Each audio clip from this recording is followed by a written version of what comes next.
أعوذ بالله من الشيطان الرجيم.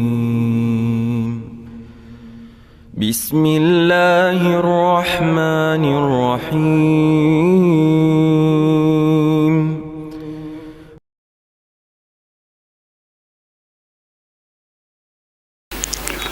السلام علیکم ورحمۃ اللہ وبرکاتہ.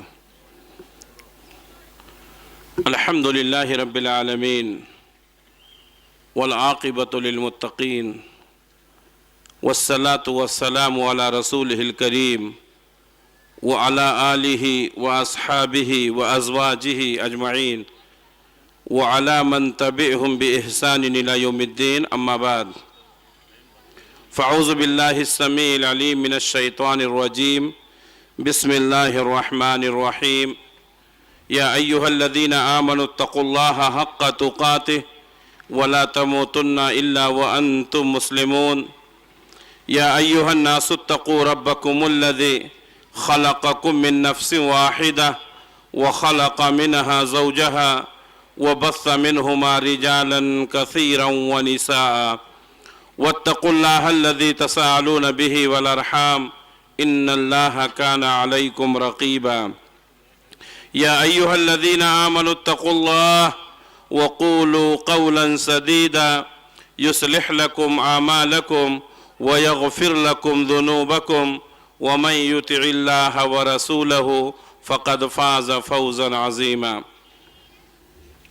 گرامی قدر معزز و موقر علماء کرام،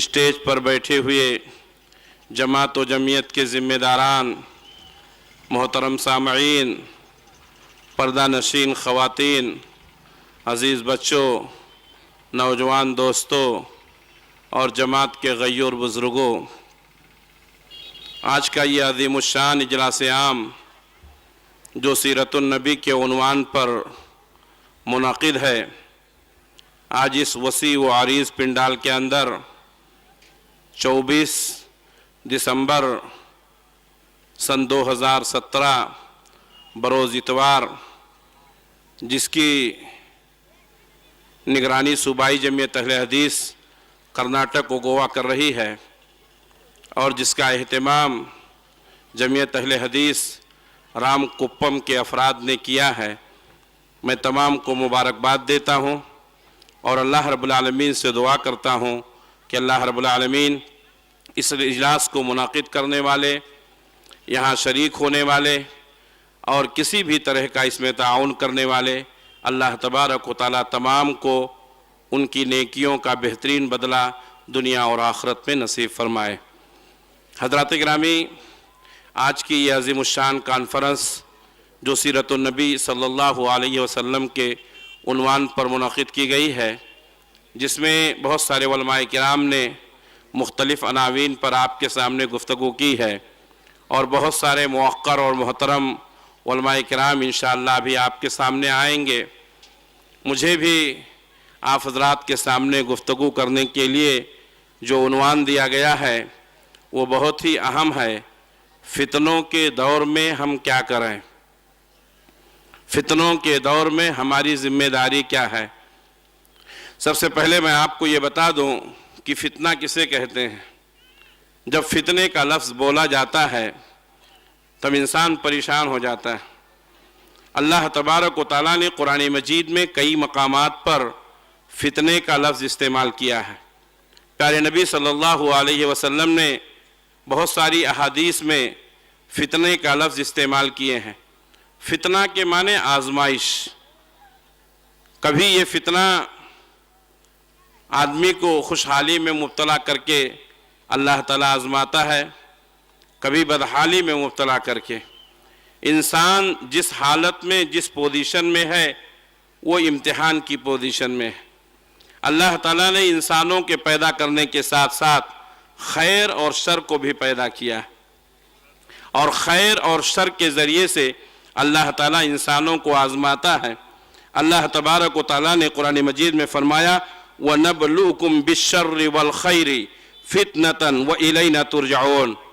ہم تم کو امتحان کے طور پر تمہیں شر اور خیر دونوں کے ساتھ آزماتے ہیں اور تم سب کو ہماری طرف لوٹ کر آنا ہے۔ تو خیر بھی کبھی فتنے کا سبب بنتا ہے، شر بھی کبھی فتنے کا سبب بنتا ہے۔ جیسا کہ ہم اور آپ دیکھتے ہیں کہ ایک آدمی بہت زیادہ پیسہ کما لیا تو وہ فتنے کا شکار ہو جاتا ہے، کبھی کبھی ایک آدمی بہت مجبور ہو گیا تو وہ فتنے کا شکار ہو جاتا ہے۔ گویا کہ فتنے ہمارے سامنے مختلف شکلوں میں آتے ہیں۔ اللہ تبارک و تعالیٰ نے فرمایا انما اموالکم و اولادکم فتنہ، بے شک تمہارا مال جو تم کماتے ہو اور تمہاری اولاد جو تمہاری نور نظر ہے یہ بھی تمہارے لیے فتنہ ہے۔ کبھی انسان مال کے لیے الٹی سیدھی حرکتیں کرتا ہے، کبھی انسان اپنی اولاد کی خواہش کو پوری کرنے کے لیے الٹی سیدھی حرکتیں کرتا ہے۔ اسی لیے اللہ تبارک و تعالیٰ نے فرمایا یا ایھا الذین آمنوا لا تلہکم اموالکم ولا اولادکم عن ذکر اللہ، اے ایمان والو تم کو تمہاری مال اور تمہاری اولاد اللہ کے ذکر سے غافل نہ کر دیں۔ جب مال کی محبت بہت زیادہ ہو جاتی ہے، اولاد کی محبت بہت زیادہ ہو جاتی ہے تو انسان یہ بھول جاتا ہے کہ وہ صحیح کر رہا ہے یا غلط کر رہا ہے۔ پیارے نبی صلی اللہ علیہ وسلم نے فرمایا بادروا بالاعمال كقطع الليل المظلم يصبح الرجل مؤمنا ويمسي كافرا او يمسي مؤمنا ويصبح كافرا۔ پیارے نبی صلی اللہ علیہ وسلم نے فرمایا کہ نیکیوں میں جلدی کر لو، ایسا دور آنے سے پہلے، ایسے فتنوں سے پہلے جو شب دیجور کی تاریک اور گھٹا ٹوپ اندھیروں سے بھی زیادہ خطرناک ہے۔ اور مسئلہ ایسا ہوگا کہ آدمی صبح کو مومن رہے گا، شام کو کافر ہو جائے گا، شام کو مومن ہوگا، صبح کو کافر ہو جائے گا۔ یبیع دینہ بعرض من الدنیا، وہ اپنے دین کو دنیا کے بدلے میں بیچ دے گا۔ جس دور میں ہم گزر رہے ہیں یہ وہی دور ہے، ہر جگہ ایمان کے خریدار بیٹھے ہوئے ہیں، کوئی اپنے ایمان کا سودا کر رہا ہے، کوئی اپنے عقیدے کا سودا کر رہا ہے، کوئی اپنے اعمال کا سودا کر رہا ہے۔ گویا کہ ہم مختلف قسم کے فتنوں میں ڈوبے ہوئے ہیں۔ میرے بھائیوں، اگر میں فتنوں کی تفصیل آپ کے سامنے بیان کروں تو اس میں کافی وقت لگے گا، میں آپ کو سرسری طور پر بتا دیتا ہوں۔ اس وقت مال کا فتنہ ہے، اولاد کا فتنہ ہے، شہوات کا فتنہ ہے، شبہات کا فتنہ ہے، میڈیا کا فتنہ ہے، بدامنی کا فتنہ ہے، فرقہ بندی کا فتنہ ہے، بے حیائی اور بے پردگی کا فتنہ ہے، اور قیامت کے قریب تو اللہ کے نبی صلی اللہ علیہ وسلم نے فرمایا کہ فتنوں کی کثرت ہوگی۔ کوئی بھی شخص کسی فتنے میں مبتلا ہوگا وہ یہ سوچے گا کہ شاید یہ بڑا فتنہ ہو، اس فتنے سے ہم کو نجات مل جائے۔ اس فتنے سے ابھی نجات نہیں ملے گا کہ دوسرا فتنہ آ جائے گا، اور دوسرا فتنہ جو آئے گا وہ پہلے فتنے سے بھی زیادہ خطرناک ہوگا۔ پیارے نبی صلی اللہ علیہ وسلم نے ایک حدیث میں مثال دے کر کے فرمایا کہ جس طریقے سے چٹائی کی تیلیاں ایک دوسرے سے ملی ہوتی ہیں، اگر چٹائی کی تیلی کو کھولنے کے لیے اس کے بندھن کو کاٹ دیا جائے تو ایک کے بعد دوسری تیلی، دوسرے کے بعد تیسری تیلی نکلتی رہتی ہے۔ اسی طریقے سے ایک کے بعد دوسرا فتنہ، دو کے بعد تیسرا فتنہ، فتنوں پر فتنے ہوتے رہتے ہیں۔ اللہ ہم سب کو فتنوں سے حفاظت فرمائے۔ پیارے نبی صلی اللہ علیہ وسلم نے ایسے دور میں ہمیں یہ حکم دیا ہے کہ وہ شخص جو لیٹا ہوا ہے وہ بیٹھے ہوئے شخص سے بہتر ہے، جو بیٹھا ہوا ہے وہ کھڑے ہوئے شخص سے بہتر ہے، جو کھڑا ہے وہ چلنے والے سے بہتر ہے، جو چل رہا ہے وہ دوڑنے والے سے بہتر ہے۔ معلوم یہ ہوا کہ فتنوں میں یا فتنوں کے زمانے میں ہم اپنے آپ کو کتنا روک کر رکھتے ہیں، کتنا ہم اپنے آپ کو فتنوں سے بچا کر رکھتے ہیں، یہ ہمارے لیے زیادہ فائدہ۔ لیکن ہم دیکھتے ہیں ہر آدمی فتنوں میں ایک رول ادا کرنا چاہتا، ہر آدمی اپنا ایک امیج بنانا چاہتا، اور لوگوں کو یہ تاثر دینا چاہتا ہے کہ اس فتنے میں اس کا اہم رول ہے۔ جیسا کہ ہم دیکھ رہے ہیں اس میں عوام کے ساتھ ساتھ بہت سے ذی علم بھی موجود ہیں۔ اللہ تبارک و تعالی ہم سب کو فتنوں کی سنگینی کو سمجھنے کی اور اس سے بچنے کی توفیق عنایت فرمائے۔ حضرات گرامی، اللہ کے نبی صلی اللہ علیہ وسلم نے فرمایا وہ شخص بڑا خوش نصیب ہے جو فتنوں سے بچا لیا گیا، وہ شخص بڑا خوش نصیب ہے جو فتنوں سے بچا لیا گیا، وہ شخص بڑا خوش نصیب ہے جس نے جو فتنوں سے بچا لیا گیا۔ 3 مرتبہ اللہ کے نبی صلی اللہ علیہ وسلم نے یہ بات فرمائی، اور اس کے بعد آپ نے فرمایا اور جس شخص کو فتنوں میں مبتلا کیا گیا اس پر انتہائی افسوس ہے۔ یعنی ہمیں اللہ سے دعا کرنی چاہیے کہ اللہ تعالی ہمیں فتنوں میں نہ مبتلا کرے۔ اللہ کے نبی صلی اللہ علیہ وسلم ایک بار صحابہ کے درمیان بیٹھے ہوئے تھے، آپ صحابہ سے گفتگو کر رہے تھے اور آپ نے صحابہ کو تعلیم دی، تعوذوا من الفتن ما ظہر منہا وما بطن، اے صحابہ اللہ تبارک و تعالیٰ کی پناہ طلب کرو فتنوں سے، وہ فتنے جو ظاہر ہیں، وہ فتنے جو باطن ہیں، ظاہر اور باطن ہر طرح کے فتنوں سے اللہ کی پناہ مانگو۔ صحابہ کرام رضی اللہ تعالیٰ عنہم اجمعین نے کہا نعوذ باللہ من الفتن ما ظہر منہا وما بطن، اے اللہ ہم تیری پناہ چاہتے ہیں فتنوں سے، ان تمام فتنوں سے جو ظاہر ہو چکے ہیں اور ان تمام فتنوں سے جو پوشیدہ ہیں۔ صحابہ کرام نے فتنوں سے اللہ کی پناہ طلب کی ہے، اس لیے ہمیں فتنوں سے اللہ کی پناہ طلب کرنی چاہیے۔ فتنوں میں مبتلا ہونے کے بعد یا فتنوں سے بچنے کا سب سے پہلا طریقہ یہی ہے کہ آدمی اللہ تبارک و تعالیٰ کی پناہ طلب کرے۔ بغیر اللہ کی پناہ کے ہم فتنوں سے نہیں بچ سکتے ہیں، تو کثرت سے اللہ کی پناہ طلب کرنا چاہیے۔ اعوذ باللہ من الفتن ما ظہر منہا وما بطن، میں اللہ کی پناہ طلب کرتا ہوں ان تمام فتنوں سے جو ظاہر ہیں اور ان تمام فتنوں سے جو باطن ہیں۔ اسی طریقے سے فتنوں کے دور میں ہمیں دوسرا کام جو کرنا ہے عقیدہ توحید پر ثابت قدم رہنا۔ میرے بھائیوں، فتنے آئیں گے اور فتنے رونما ہوں گے، جو آدمی عقیدہ توحید پر ثابت قدم رہتا ہے اللہ تعالیٰ اس کو فتنوں سے بچاتا ہے، اس لیے کہ عقیدہ توحید ہی مسلمانوں کو مستقل مزاجی اور ثابت قدمی عطا کرتا ہے۔ ایک انسان جب پریشان ہوتا ہے تو وہ یہ سمجھتا ہے کہ یقیناً اس کا رب اگر اسے کسی پریشانی میں مبتلا کیا ہے تو یقیناً یہ اللہ کی طرف سے آزمائش ہوگی، اس آزمائش میں وہ صبر کرتا ہے، اس آزمائش میں وہ اپنے توحید پر ثابت قدم رہتا ہے۔ آپ تاریخ کا مطالعہ کریں، حضرت ابراہیم علیہ السلام، حضرت ابراہیم علیہ السلام کو آگ میں ڈالنے کے لیے ایک بڑی آگ جلائی گئی، آزمائش تھا، فتنہ تھا۔ حضرت ابراہیم علیہ السلام کا عقیدہ اگر کمزور ہوتا، حضرت ابراہیم علیہ السلام کی توحید میں اگر کسی طرح کی کوئی کمی ہوتی، حضرت ابراہیم علیہ السلام پھسل جاتے، لیکن حضرت ابراہیم علیہ السلام نے آگ میں ڈالے جانے کے وقت فرمایا حسبنا اللہ ونعم الوکیل، ہمارا رب ہمارے لیے کافی ہے، وہ بہترین کارساز ہے۔ ایک انسان کتنے بھی بڑے فتنے میں مبتلا ہو جائے، اگر اس کا ایمان اور عقیدہ توحید پر ہے اور توحید پر وہ ثابت قدم ہے، اللہ تبارک و تعالیٰ فتنوں سے اس کی حفاظت فرمائے گا۔ جیسا کہ اللہ تبارک و تعالیٰ نے قرآن مجید میں فرمایا وَمَا أَصَابَ مِن مُّصِيبَةٍ إِلَّا بِإِذْنِ اللَّهِ، تمہیں جو بھی مصیبت پہنچتی ہے یہ اللہ تبارک و تعالیٰ کے حکم سے پہنچتی ہے۔ وَمَن يُؤْمِن بِاللَّهِ يَهْدِي قَلْبَهُ، اور جو شخص اللہ پر ایمان رکھتا ہے اللہ تعالیٰ اس کے دل کو ہدایت سے سرفراز کرتا ہے۔ وَاللَّهُ بِكُلِّ شَيْءٍ عَلِيمٌ، اور اللہ تعالیٰ ہر چیز کا علم رکھنے والا ہے۔ اسی طریقے سے جب ہم فتنوں کے دور میں پہنچ جائیں اور فتنے چاروں طرف سر اٹھانے لگیں تو ہمیں تیسرا کام کیا کرنا ہے؟ کتاب اللہ اور سنت رسول کو مضبوطی سے تھامنا ہے۔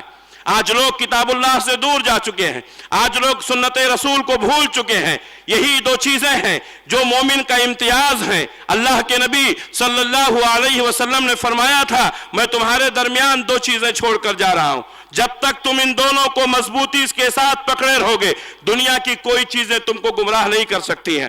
آج ہمارا قرآن سے کیا تعلق ہے؟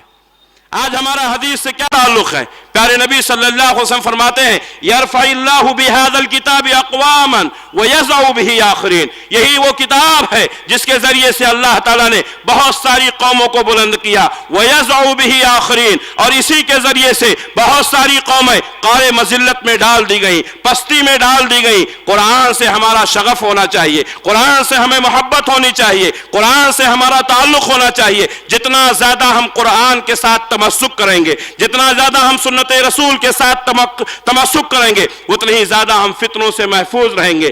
پیارے نبی صلی اللہ علیہ وسلم نے ایک بار بڑا ہی بلیغ خطبہ دیا۔ صحابہ کرام کہتے ہیں، حضرت ارباز ابن ساریہ رضی اللہ تعالیٰ عنہ حدیث کے راوی ہیں، کہتے ہیں نبی نے جب خطاب فرمایا اتنا بلیغ تھا، اتنا مؤثر تھا، ہماری آنکھوں سے آنسو نکل گئے، ہمارے دل دہل گئے، ہم ڈر گئے، ہم گھبرا گئے، ایسا لگ رہا تھا پیارے نبی صلی اللہ علیہ وسلم ہم سے رخصت ہونے والے ہیں۔ صحابہ نے کہا اے اللہ کے رسول، ایسا لگتا ہے آپ کا یہ خطبہ الوداعی خطبہ معلوم ہوتا ہے، اے نبی، اے اللہ کے رسول صلی اللہ علیہ وسلم ہمیں کوئی مؤثر نصیحت کیجئے، ہمیں کچھ وصیت کیجئے۔ اللہ کے نبی صلی اللہ علیہ وسلم نے فرمایا من یعش منکم بعدی فسیری اختلافا کثیرا، تم میں سے جو شخص میرے بعد لمبی عمر پائے گا، زندہ رہے گا، وہ دیکھے گا مختلف قسم کے اختلافات پیدا ہوں گے۔ فعلیکم بسنتی وسنت الخلفاء المہدیین الراشدین، پیارے نبی صلی اللہ علیہ وسلم نے فرمایا ایسے وقت میں تم میری سنتوں کو مضبوطی کے ساتھ پکڑ لینا، ہمارے ہدایت یافتہ خلفائے راشدین کی سنتوں کو مضبوطی کے ساتھ پکڑ لینا۔ پیارے نبی صلی اللہ علیہ وسلم نے اختلاف کے وقت، فتنوں کے وقت سنت کی طرف پلٹنے کی اور صحابہ کرام کو اور خلفائے راشدین سے عبرت اور نصیحت اور ان کی سنتوں پر عمل کر کے اپنے آپ کو فتنوں سے بچانے کی ہمارے نبی نے تعلیم دی ہے۔ کیوں؟ صحابہ کرام کے زمانے میں فتنے اٹھے۔ کیسے فتنے اٹھے؟ مدعیان نبوت کا فتنہ اٹھا، منکرین زکوٰۃ کا فتنہ اٹھا، مرتدین کا فتنہ اٹھا، لیکن صحابہ نے کیسے ان فتنوں کو کچل دیا، صحابہ نے ان فتنوں کا کیسے مقابلہ کیا، یہاں تک کہ جب بہت سارے صحابہ شش و پنج میں پڑ گئے منکرین زکوٰۃ کے تعلق سے، حضرت ابوبکر صدیق رضی اللہ تعالیٰ عنہ نے یہ اعلان کیا کہ اگر کوئی شخص نبی کریم صلی اللہ علیہ وسلم کے زمانے میں ایک رسی بھی زکوٰۃ میں دیا کرتا تھا، اگر آج وہ روکتا ہے ابوبکر اکیلا اس سے جہاد کرے گا۔ میرے بھائیوں، یہ وہ دور تھا جب فتنوں نے سر اٹھایا تھا۔ امیر المومنین حضرت ابوبکر صدیق رضی اللہ تعالیٰ عنہ نے اپنی بالغ النظری، وسعت قلبی اور دور اندیشی کے ساتھ ان فتنوں کا مقابلہ کیا، ان کو کچل کر رکھ دیا، ہمیشہ کے لیے وہ نیست و نابود ہو گئے۔ اسی لیے علماء سلف نے کہا ہے اس امت پر دو ایسے لوگوں کا احسان ہے، اگر ان لوگوں نے وقت پر امت کو نہیں تھاما ہوتا اور امت کی صحیح رہنمائی نہیں کی ہوتی تو عام امتیوں کی طرح سے امت محمدیہ بھی گمراہ ہو جاتی۔ ایک تو وہ ہے جب حضرت ابوبکر صدیق رضی اللہ تعالیٰ عنہ نے منکرین زکوٰۃ کے خلاف اعلان جنگ کیا اور کہا اگر کوئی میرا ساتھ نہیں دیتا ہے نہ دے، ابوبکر اکیلا ان سے جہاد کرے گا۔ میرے بھائیوں، یہ وہ دور تھا جب ابوبکر صدیق رضی اللہ تعالیٰ عنہ نے پوری امت کو یہ پیغام دیا کہ باطل کے ساتھ سمجھوتا نہیں کیا جا سکتا۔ اور دوسرا، امام احمد بن حنبل رحمۃ اللہ علیہ کے زمانے میں جب خلق قرآن کا مسئلہ اٹھا، بہت سارے لوگوں نے تقیہ اختیار کر لیا، یعنی زبان سے کہہ دیں گے کہ قرآن اللہ کا مخلوق ہے لیکن ہم دل سے اس کو تسلیم نہیں کریں گے۔ میرے بھائیوں، امام احمد بن حنبل رحمۃ اللہ علیہ نے جن کو 36 کوڑے مارے گئے، اور ایسا ایک کوڑا اگر کسی ہاتھی کو مار دیا جاتا تو وہ ہاتھی پاگل ہو جاتا، لیکن امام احمد بن حنبل رحمۃ اللہ علیہ نے وہ کوڑے سہ کر کے اپنی پیٹھ پر اس کو برداشت کر کے آنے والے لوگوں کو یہ سبق دیا، حق پر ہو تو ڈٹے رہو، حق پر ہو تو ڈٹے رہو۔ اس وقت اگر امام احمد بن حنبل رحمۃ اللہ علیہ نے مداہنت کی ہوتی، تقیہ اختیار کیا ہوتا، یہ امت بہل جاتی، یہ امت پھسل جاتی۔ میرے بھائیوں، ہر دور میں، ہر زمانے میں اللہ تبارک و تعالیٰ ایسے لوگوں کو پیدا کرتا ہے جو امت کی باغ ڈور کو سنبھالتے ہیں، اپنی جان اللہ کے حوالے کر کے ایمان اور عقیدے کی حفاظت کرتے ہیں۔ میرے بھائیوں، اس لیے تیسری چیز جو ہے جو فتنوں کے دور میں ہمیں کرنا ہے، کتاب اللہ اور سنت رسول کو مضبوطی کے ساتھ تھامنا ہے۔ اسی طریقے سے چوتھی بات، فتنوں کے دور میں ہمیں چاہیے کہ ہم اپنے آپ کو علم سے جوڑیں، ہم اپنے آپ کو علم سے جوڑیں۔ آپ دیکھیں گے وہ لوگ بہت جلد فتنوں کا شکار ہو جاتے ہیں جن کے پاس علم کی کمی ہوتی ہے، لیکن جو کتاب اللہ اور سنت رسول کا علم اپنے سینوں میں محفوظ رکھتے ہیں انہیں کوئی جلدی گمراہ نہیں کر پاتا۔ کیوں؟ اللہ تبارک و تعالیٰ نے علم کو روشنی کہا ہے اور جہالت کو تاریکی کہا ہے۔ آپ نے محسوس کیا ہوگا ایک گھر اگر کچھ دنوں کے لیے بند کر دیا جائے تو اس گھر میں کیڑے مکوڑے زہریلے جانور ہو جاتے ہیں، لیکن جیسے ہی گھر کا دروازہ کھولا جاتا ہے، جیسے ہی لائٹ کو جلایا جاتا ہے، وہ تمام کیڑے مکوڑے اپنے بلوں میں گھس جاتے ہیں۔ کیوں؟ اس لیے کہ روشنی کے آنے کے بعد ان کی گنجائش نہیں رہ گئی۔ یہ علم ایک پاور ہے، یہ علم ایک پاور ہے جس کے ذریعے سے انسان فتنوں کا مقابلہ کرتا ہے۔ میرے بھائیوں، آج تحریک چلائی جا رہی ہے، کیا جو عربی مدارس میں طلباء پڑھتے ہیں ان کو انگریزی اور مقامی زبان کی معلومات ہونی چاہیے. الحمدللہ یہ ہمارے علماء کرام بیٹھے ہوئے ہیں ہمارے مدارس میں، جامعات میں، مکاتب میں ماشاءاللہ انگریزی کی بھی تعلیم ہوتی ہے، ہندی کی بھی تعلیم ہوتی ہے، کنڑا کی بھی تعلیم ہوتی ہے اور تیلگو اور تمل کی بھی تعلیم ہوتی ہے. جو انسان جہاں علم حاصل کرتا ہے مقامی زبان سے اس کو واقفیت ضرور ہوتی ہے. بجائے اس کے آج میں سب کو یہ مشورہ دینا چاہتا ہوں اور میں جمعیت کی طرف سے بھی اس تحریک کو اور آگے بڑھانا چاہتا ہوں کہ جس طریقے سے مدارس کے طلباء کو یہ ذہن دیا جا رہا ہے کہ یہ انگریزی، ہندی، تیلگو، تمل، بنگالی اور دوسری زبان سیکھیں، اسی طریقے سے یونیورسٹیوں میں پڑھنے والے طلباء، کالجوں میں پڑھنے والے طلباء اور اسی طریقے سے اسکولوں میں پڑھنے والے طلباء جس قدر ہمارے علماء دنیاوی تعلیم کی طرف تھوڑی توجہ دیے ہیں، اسی طریقے سے یونیورسٹیوں میں، کالجوں میں، اسکولوں میں وطنی توجہ اگر ہمارے مسلمان طلباء دین کی طرف دے دیں تو ایک جماعت کا بہت بڑا کام ہو جائے گا. ہمیں اس سلسلے میں تحریک چلانے کی ضرورت ہے کہ ہر ایک کو علم دین سے آراستہ و پیراستہ کیا جائے. اس لیے کہ جب فتنے سر اٹھاتے ہیں تو علم کی کمی کی وجہ سے لوگ اس میں مبتلا ہو جاتے ہیں. اللہ تبارک و تعالیٰ نے فرمایا تم میں سے ایک جماعت ہمیشہ ایسی ہونی چاہیے جو باہر جائیں، دین کا علم حاصل کریں اور وہاں سے واپس آ کر کے جب اپنے گاؤں میں پہنچے، اپنے شہر میں، اپنے قریے میں پہنچے تو ان کو ان تعلیمات کے ذریعے سے ڈرائیں. یہ اللہ تبارک و تعالیٰ کا حکم ہے. ہر جماعت میں کچھ لوگ ایسے ہونے چاہیے جو دینی تعلیم کی طرف اپنے آپ کو متوجہ کریں اور یہ دینی تعلیم یہ حکمت کی تعلیم ہے. اللہ تبارک و تعالیٰ نے فرمایا جو شخص حکمت دیا گیا اس کو بہت ساری چیزیں دی گئی، وہ بہت ہی خیر کا معاملہ اس کے ساتھ کیا گیا. اسی طریقے سے اللہ کے نبی صلی اللہ علیہ وسلم نے فرمایا کہ علم جو ہے یہ لوگوں کے سینوں سے نہیں اٹھایا جائے گا. ابھی ہمارے کسی مقرر نے بہت اچھی بات کہی، علم جو ہے لوگوں کے سینوں سے نہیں اٹھایا جائے گا بلکہ اللہ تعالیٰ بڑے بڑے علماء کو اٹھا لے گا. آج ہم دیکھتے ہیں ہمارے بڑے بڑے علماء جنہوں نے نہ صرف جماعت کی قیادت کی ہے بلکہ ملک کی قیادت کی ہے، عالم اسلام کی قیادت کی ہے اور انہوں نے وقت کے اور حالات کے دھاروں کو بھی موڑا تھا اور انہوں نے مجدد کا کام کیا تھا. میرے بھائیوں آج ایسے علماء دھیرے دھیرے اٹھتے جا رہے ہیں. آج ہمارے درمیان علماء کی بہت کمی ہو گئی ہے اور جو علماء ہیں ان کے پاس وہ گہرا علم، ان کے پاس وہ بصیرت نہیں رہ گئی ہے جو ہمارے اسلاف کے درمیان تھی. پیارے نبی صلی اللہ علیہ وسلم نے فرمایا لوگوں کے دلوں سے اللہ تعالیٰ علم کو نہیں اٹھائے گا بلکہ اللہ تعالیٰ علماء کو اٹھا لے گا اور جب علماء اٹھ جائیں گے تو جو باقی بچیں گے وہ کم علم ہوں گے یا جاہل ہوں گے. مجبوراً لوگ ان کو اپنا رہنما بنائیں گے، لوگ ان کو اپنا سردار چنیں گے، اب اپنے مسائل ان کے سامنے پیش کریں گے. علم نہ ہونے کی وجہ سے وہ لوگ غلط فتوے دیں گے، وہ خود بھی گمراہ ہوں گے اور لوگوں کو بھی گمراہ کریں گے. آج ہم دیکھتے ہیں بہت سارے لوگ دعوت کے نام پر، دائی کے نام پر ہمارے درمیان آ رہے ہیں. کوئی مسٹر ہے، کوئی سسٹر ہے، ان لوگوں نے دین کی لٹیا کو ڈبو دیا ہے اور ہمارے ہی اسٹیج سے وہ لوگ ایسا پرچار کر رہے ہیں. ہمارے نوجوان ان کے دیوانے ہوتے جا رہے ہیں. میرے بھائیوں علم حاصل کرو، علماء کی قدر کرو، ورنہ یہ علماء جو ربانی علماء ہیں جن کے پاس کتاب اللہ اور سنت رسول کا علم ہے، جن کے پاس امت کا درد ہے، جن کے دلوں میں جماعت کی محبت ہے، یہ علماء جب ختم ہو جائیں گے یہ امت ترس جائے گی. پیارے نبی صلی اللہ علیہ وسلم نے فرمایا تھا لیس من امتی من لم یجل کبیرنا، وہ میری امت میں سے نہیں ہے جو اپنے بڑوں کی توقیر نہ کرے، جو اپنے بڑوں کی توقیر نہ کرے وہ میری امت میں سے نہیں ہے. وَيَرْحَمْ صَغِيرَنَا، جو ہمارے چھوٹوں پر رحم نہ کرے، شفقت نہ کرے وہ میرا امتی نہیں ہے. وَيَعْرِفْ لِعُلَمَائِنَا حَقَّهُ، اور جو ہمارے علماء کا حق نہ ادا کرے. اس حدیث کو پڑھیں، مسند احمد ابن حنبل کی اس حدیث کو.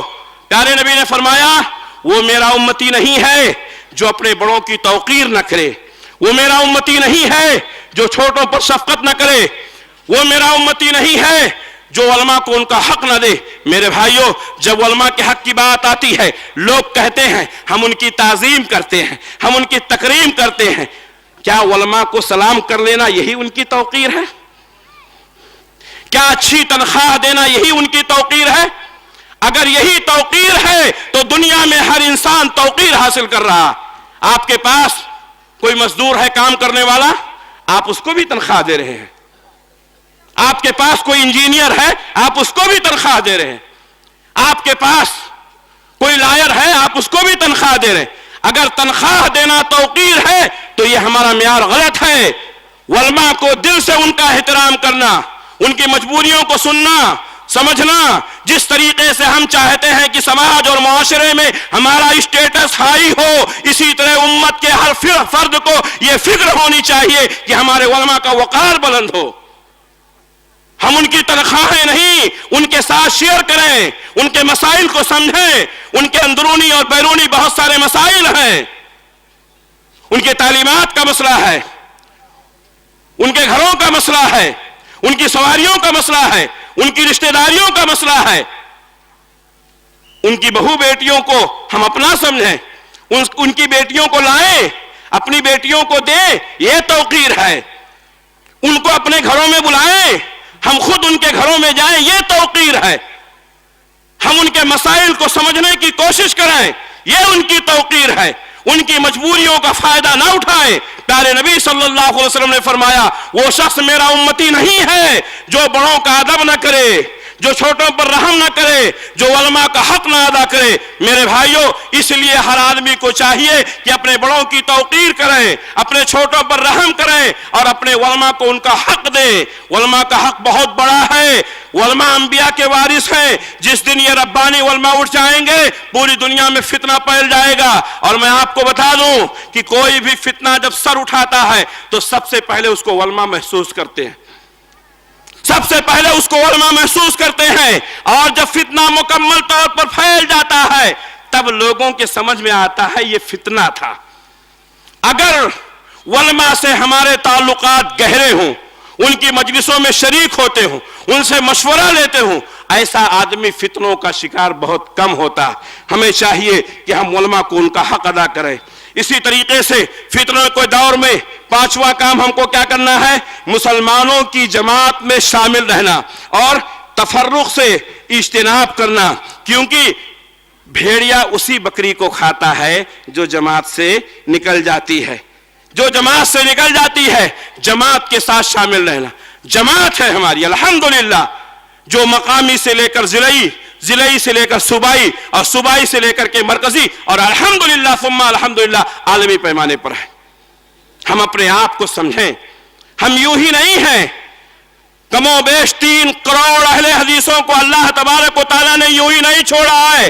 ہماری ایک تنظیم ہے, ہماری ایک جماعت ہے جس کا سلسلہ مقامی سے لے کر کے مرکزی تک جڑا ہوا ہے. لیکن بہت سارے لوگ اپنے آپ کو بہت زیادہ ماڈرن سمجھ کر کے جماعت کے کاموں کی تحقیر کرتے ہیں اور یہ سمجھتے ہیں کہ وہ خود ایک انجمن ہے. میرے بھائیوں, اکیلے میں کوئی انجمن نہیں ہو سکتا.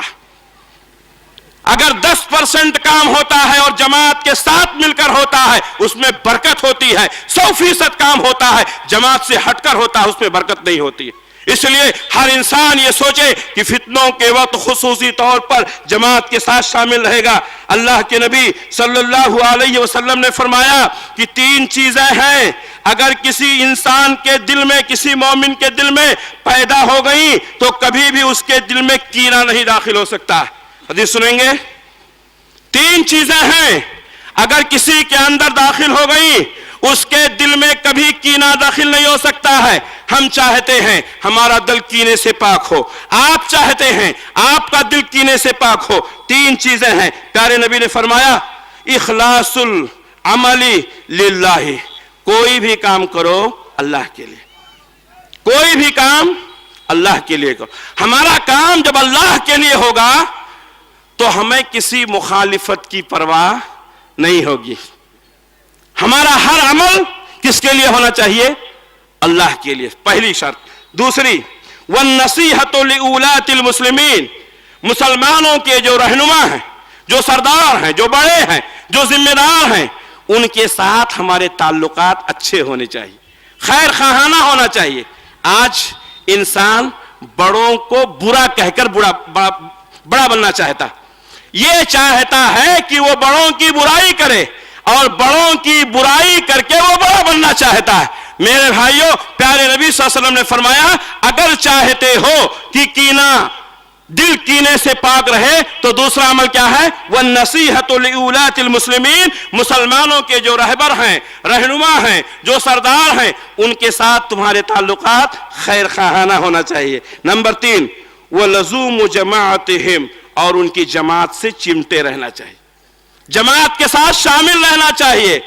جماعت کیسی بھی ہو، جماعت جماعت ہوتی ہے۔ کیوں؟ اللہ کا ہاتھ جماعت پر ہے، ید اللہ علی الجماعہ، جماعت کے اوپر اللہ کا ہاتھ ہے۔ فتنوں کے اس دور میں خصوصی طور پر میں اہل حدیث کے تمام نوجوانوں سے گزارش کرتا ہوں افتراق اور انتشار کے شکار نہ ہو، اور آپ جماعت کو لازم پکڑیں، اسی میں ہمارے لیے بھلائی ہے۔ اسی طریقے سے چھٹی بات، فتنوں کے دور میں خصوصی طور پر عبادت میں مشغول ہونا۔ آج ہمارے نوجوان بحث کرتے ہیں روڈوں پر، چوراہوں پر، نکڑوں پر، اور ہر آدمی دوسرے کو زیر کرنا چاہتا، ہر آدمی اپنے آپ کو بڑا ثابت کرنا چاہتا۔ ہمارے مسائل روڈ پر آ گئے ہیں۔ پیارے نبی صلی اللہ علیہ وسلم نے فرمایا فتنوں کے دور میں عبادت کی طرف توجہ دو۔ صحیح غلط یہ بات کی بات ہے، فتنوں میں اپنا رول نہ ادا کرو۔ اللہ کے نبی صلی اللہ علیہ وسلم نے فرمایا العبادت فی الحرج کہجرۃ الی، صحیح مسلم کی حدیث ہے، فتنوں کے دور میں عبادت میں مشغول ہونا اتنا ثواب کا کام ہے گویا کہ میری طرف ہجرت کر کے آنا۔ میرے بھائیوں، یہ دور فتنوں کا دور ہے، اپنی فکر کریں، اپنے عاقبت کی فکر کریں، نمازوں کی پابندی کریں، روزوں کی پابندی کریں، اور فتنوں کو نہ بڑھائیں، اپنے آپ کی فکر کریں۔ اللہ ہم سب کو خیر کی توفیق عنایت فرمائے۔ ساتویں بات، اپنے اندر تقوی پیدا کرنا، اپنے اندر تقوی پیدا کرنا۔ اللہ تعالیٰ نے فرمایا یا ایھا الذین آمنوا ان تتقوا اللہ یجعل لکم فرقانا، اے ایمان والو اگر تم اللہ سے ڈرو گے اللہ تبارک و تعالیٰ تم کو فرقان عطا کرے گا۔ فرقان کا کیا مطلب؟ حق اور باطل، حق اور باطل کے اندر سمجھنے کی صلاحیت اللہ تعالیٰ دے گا۔ اس لیے ہر آدمی کو چاہیے کہ اپنے اندر تقوی پیدا کرے۔ تقوی کا ایک فائدہ یہ ہوگا کہ ہمیں حق بات اور باطل بات سمجھ میں آ جائے گی۔ اس لیے ہر آدمی اپنے آپ کو متقی بنانے کی کوشش کرے، ہر آدمی اپنے آپ کو نیک بنانے کی کوشش کرے۔ یجعل لکم فرقانا، وہ تمہارے اندر فرقان پیدا کرے گا، حق اور باطل کو سمجھنے کی صلاحیت ہوگی۔ وَيُكَفِّرْ عَنْكُمْ سَيِّئَاتِكُمْ، اور تقوی کا دوسرا فائدہ یہ ہوگا اگر فتنوں میں ہم مبتلا ہو گئے ہیں، ہم سے کچھ غلطیاں ہو گئی ہیں، ہم سے کچھ لغزشیں ہو گئی ہیں، اللہ تعالیٰ ہماری غلطیوں کو معاف کر دے گا۔ وَيُكَفِّرْ عَنْكُمْ سَيِّئَاتِكُمْ، وہ تمہاری غلطیوں کو معاف کر دے گا۔ وَيَغْفِرْ لَكُمْ، اور تم کو بخش دے گا۔ وَمَن يَتَّقِ اللَّهَ وَاللَّهُ ذُو الْفَضْلِ الْعَظِيمِ، اور اللہ تبارک و تعالیٰ عظیم فضل والا ہے، اس کا فضل بہت زیادہ ہے۔ اس لیے ہمیں چاہیے کہ فتنوں کے دور میں ہم اللہ کا خوف اپنے دل کے اندر پیدا، اللہ کا ڈر اپنے دل کے اندر پیدا کریں، اور بحث و تکرار سے اپنے آپ کو بچائیں۔ اسی طریقے سے اللہ تعالیٰ نے فرمایا وَمَن يَتَّقِ اللَّهَ يَجْعَل لَّهُ مَخْرَجًا وَيَرْزُقْهُ مِنْ حَيْثُ لَا يَحْتَسِبُ، جو شخص اللہ کا تقوی اختیار کرتا ہے اللہ تعالیٰ مصیبتوں اور پریشانیوں سے باہر نکلنے کا راستہ دکھاتا ہے، فتنوں سے باہر آنے کا راستہ دکھاتا ہے۔ یہ تقوی کا فائدہ ہوتا ہے۔ اللہ گناہوں کو معاف کرتا ہے، حق اور باطل کی تمیز پیدا ہوتی ہے، اللہ تبارک و تعالیٰ فتنوں سے باہر نکلنے کا راستہ بتاتا ہے۔ وَيَرْزُقُهُ مِنْ حَيْثُ لَا يَحْتَسِبُ، اور ایسی جگہ سے روزی دیتا ہے جہاں اس نے سوچا بھی نہیں تھا، جہاں اس نے گمان بھی نہیں کیا تھا۔ یہ اللہ کا کرم ہے، یہ اللہ کا احسان ہے کہ تقوی کی برکت کی بنیاد پر روزی میں برکت ہوتی ہے۔ آج بہت سارے مسلمان روزی روٹی کے مسئلے میں بہت پریشان ہیں۔ اگر ہم نے اپنے اندر تقوی پیدا کیا، اللہ کا ڈر پیدا کیا، روزی کا مسئلہ اللہ حل کرے گا۔ ایسی جگہ سے روزی دے گا جہاں ہم نے سوچا بھی نہیں تھا، جہاں ہم نے گمان بھی نہیں کیا تھا، ہماری روزی یہاں سے آ سکتی ہے۔ اسی طریقے سے آٹھویں بات، کثرت سے توبہ اور استغفار کرنا، کثرت سے۔ آج ہم لوگ نماز پڑھنے کے بعد اللہ اکبر، استغفر اللہ استغفر اللہ استغفر اللہ، یہ تین بھی کوئی نہیں بولتا ہے، باہر لانے کی تیاری کرتے ہیں۔ نماز پڑھنے کے بعد کتنا جلدی بھاگیں۔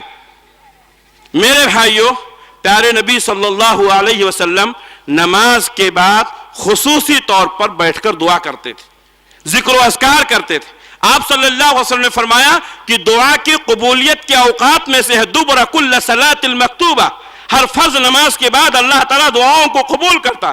بہت سارے وظیفے ہیں، بہت سارے ذکر و اذکار ہیں، آج بہت سارے لوگ نماز پڑھتے ہی بھاگنا شروع کریں۔ ہم کثرت سے توبہ و استغفار کریں۔ اللہ تعالیٰ نے فرمایا وَمَا كَانَ اللَّهُ مُعَذِّبُهُمْ وَهُمْ يَسْتَغْفِرُونَ، اگر لوگ استغفار کریں گے، اگر لوگ توبہ کریں گے، اگر لوگ اللہ سے معافی مانگیں گے، اللہ عذاب نہیں دے گا، اللہ عذاب نہیں دے گا، یہ اللہ کا وعدہ ہے۔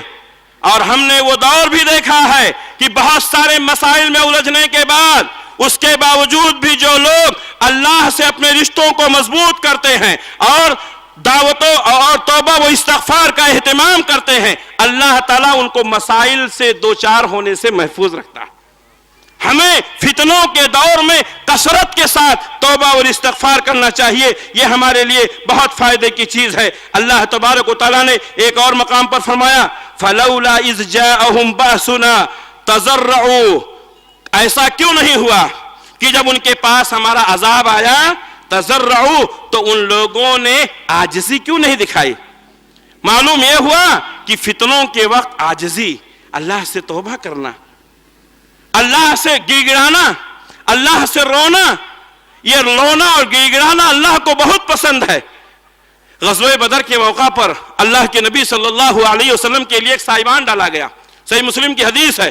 اللہ کے نبی صلی اللہ علیہ وسلم اللہ سے رو رہے ہیں، اپنے دونوں ہاتھوں کو اٹھائے ہوئے ہیں اور اللہ سے رو رہے ہیں، اللہ مسلمانوں کی چھوٹی سی جماعت ہے، اگر یہ ہلاک کر دی گئی، برباد کر دی گئی، تیرا نام لینے والا کوئی زمین پر باقی نہیں بچے گا۔